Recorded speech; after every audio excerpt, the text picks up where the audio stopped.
Melalui sambungan telepon kita sudah terhubung dengan analis kebijakan publik dari Universitas Trisakti, Trubus Rahadiansyah di Jakarta. Selamat siang, Mas Trubus. Selamat siang, Mbak. Ya, Mas Trubus, kemarin Presiden Jokowi menyampaikan sejumlah hal terkait sinergitas antara pusat dan daerah dalam kebijakan mengantisipasi corona.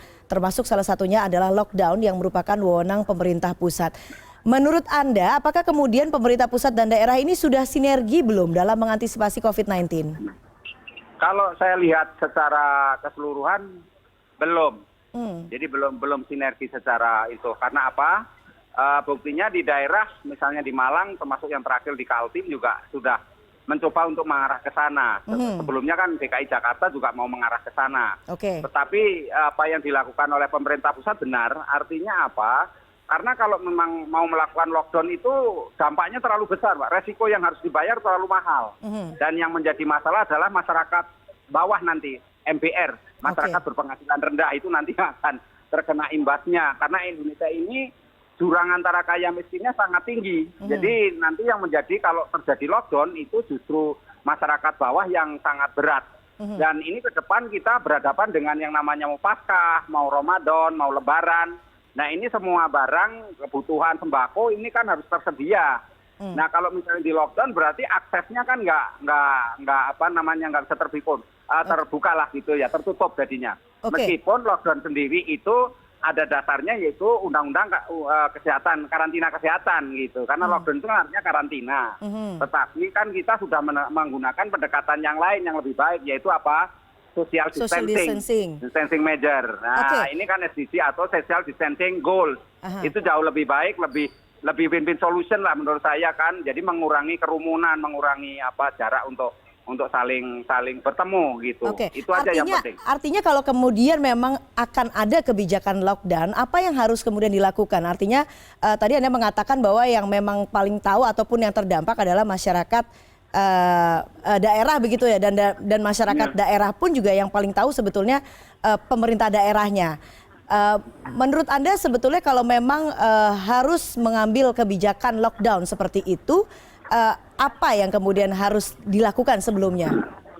Iya, tentu yang harus dilakukan kan segala persiapan harus ada, terutama kan menyangkut kebutuhan-kebutuhan dasar dari masyarakat. Meskipun lockdown sendiri sebenarnya itu juga nggak terlalu bertentangan dengan undang-undang. Artinya di dalam Undang-Undang Kesehatan nomor 36 tahun 2009, terutama pasal 152, 155, itu di situ memang disebutkan bahwa pemerintah pusat, pemerintah daerah, dan masyarakat bertanggung jawab terhadap mengenai kesehatan terkait dengan penyakit menular. Jadi sebenarnya enggak juga, artinya pemerintah daerah punya kewenangan, tetapi sesuai dengan arahan Presiden belakang ini kan memang Bapak Presiden mengendaki supaya lockdown itu harus dikonsultasikan dulu dengan pemerintah pusat. Dan itu bukan kewenangan pemerintah daerah. Artinya apa? Kalau memang pemerintah pusat mengendaki seperti itu ya pemerintah daerah harus taat, harus patuh, karena kita sistemnya kan sistem presidensial, karena presiden itu ya kepala negara dan kepala pemerintahan. Meskipun kepala daerah itu dipilih langsung oleh rakyatnya, oleh masyarakatnya.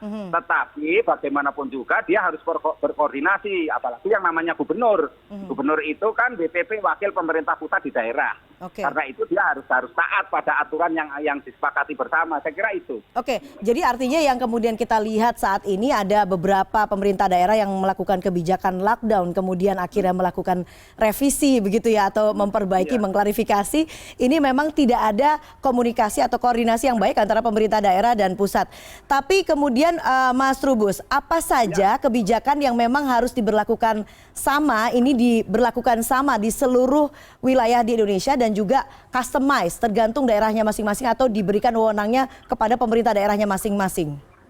Iya, kalau menurut saya lebih baik memang ini kita tetap pada konteks itu tadi, social distancing ya, goals gitu. Itu lebih baik karena apa? Karena satu, pertama kan harus mengurangi ini gerak daripada masyarakat. Ruang gerak masyarakatnya dikurangi supaya tidak terlalu intens untuk di tempat kerumunan, ngumpul-ngumpul gitu kan.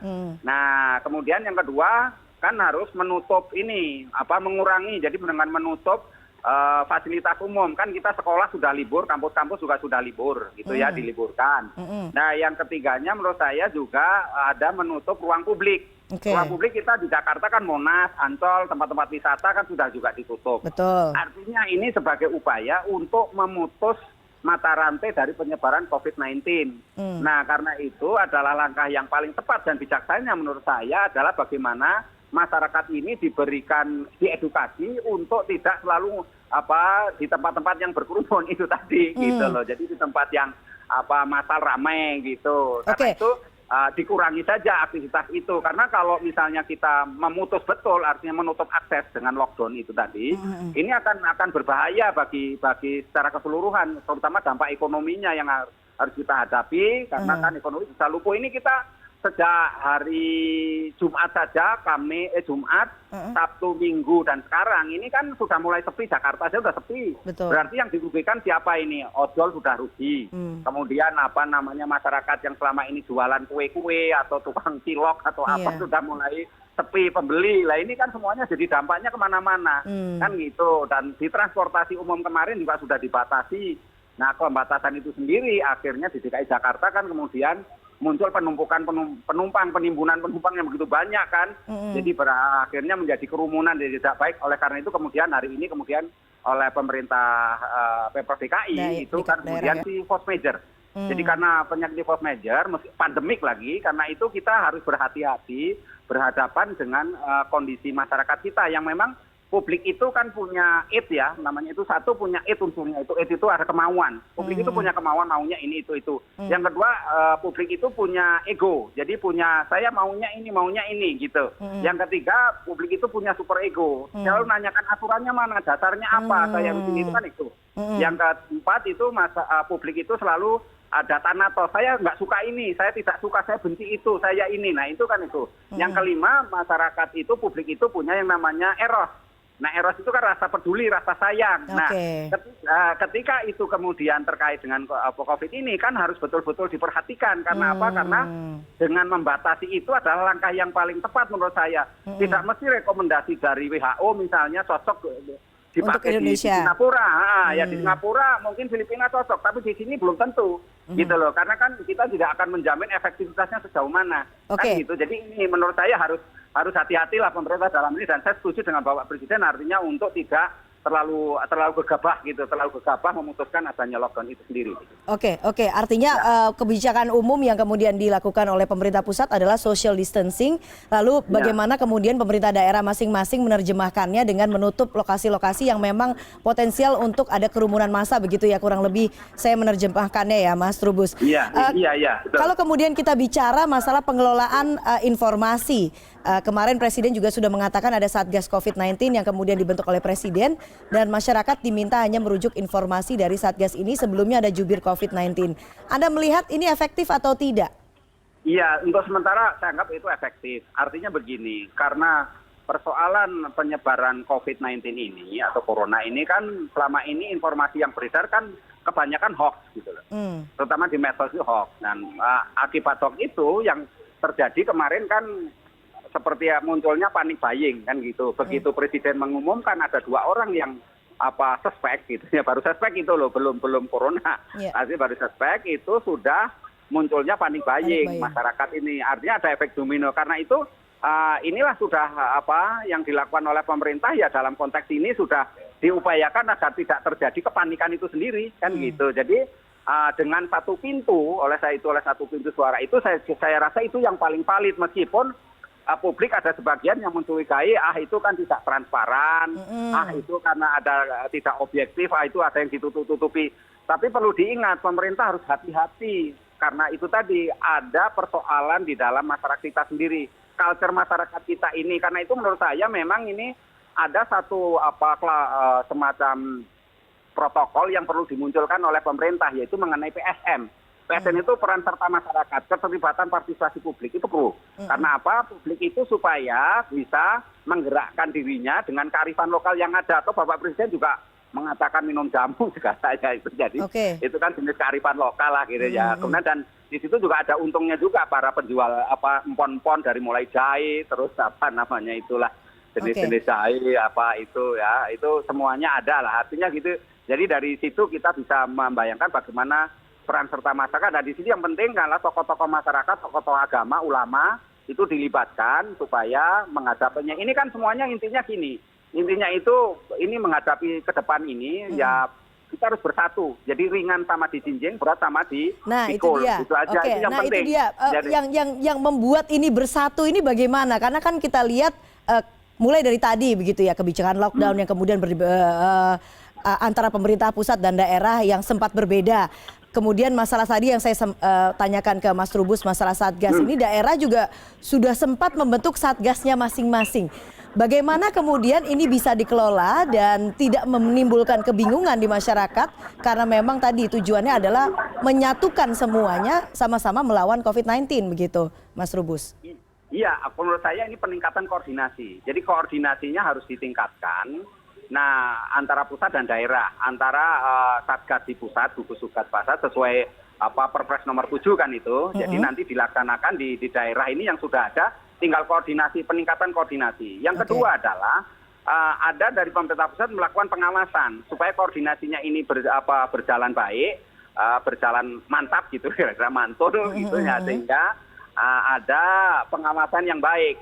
Nah, karena itu menurut saya dalam konteks ini supaya informasinya tidak beredar kemana-mana seperti bola liar, karena itu kan Satgas ini fungsinya adalah istilahnya memberdayakan masyarakat gitu loh. Jadi membangkitkan masyarakat, kesadaran bersama. Kan intinya kan ada 3 tuh. Satu, masalah sosialisasi yang harus terus-menerus. Yang kedua adalah komunikasi publiknya yang harus selalu intens. Dan yang ketiga adalah mengenai edukasi publik yang harus berkelanjutan. Intinya di situ. Sepanjang itu dilakukan oleh Satgas tadi dan itu berkoordinasi dengan pemerintah pusat dan selalu harus berkonsultasi dan berkoordinasi dengan pemerintah pusat dan badan-badan atau lembaga-lembaga yang sudah ada, saya kira itu bisa berjalan efektif. Ya kan, karena penyebaran virus ini kan sebenarnya juga tidak begitu mengerikan amat gitu, meskipun cepat, tetapi kan juga bisa sebagian juga ada yang sembuh gitu ya. Jadi kan di beberapa negara seperti Vietnam juga akhirnya bisa sembuh juga gitu. Jadi ini kan menyangkut bagaimana supaya masyarakat tidak panik, penuh keyakinan bahwa kita bisa memerangi soal penyebaran COVID-19 ini. Saya rasa itu adalah kebersamaan itu yang penting, dan itu kearifan lokal masyarakat kita ada, sifatnya adalah gotong royong yang perlu dibangun kembali. Nah, ini tugas pemerintah melakukan kebijakan-kebijakan melalui perangkat yang ada, bisa dilakukan dengan secara terus-menerus. Ini menghadapi ke depan ini secara teori skenario planning, tentu yang harus dilakukan adalah bagaimana meminimalkan terjadinya gejolak-gejolak di masyarakat, sehingga pemerintah daerah harus betul-betul mengkomunikasikan segala tindakannya, segala keputusannya dengan pemerintah pusat supaya ada sinkron di sini. Sinkronisasi itu yang jadi penting. Baik, gitu, Mbak. Baik, kita harapkan demikian untuk kedepannya ada sinkronisasi antara pemerintah daerah dan pusat. Mas Trubus Rahadiansyah, analis kebijakan publik Universitas Trisakti, terima kasih atas informasi dan membagi ilmunya di CNN Indonesia News Report. Selamat siang.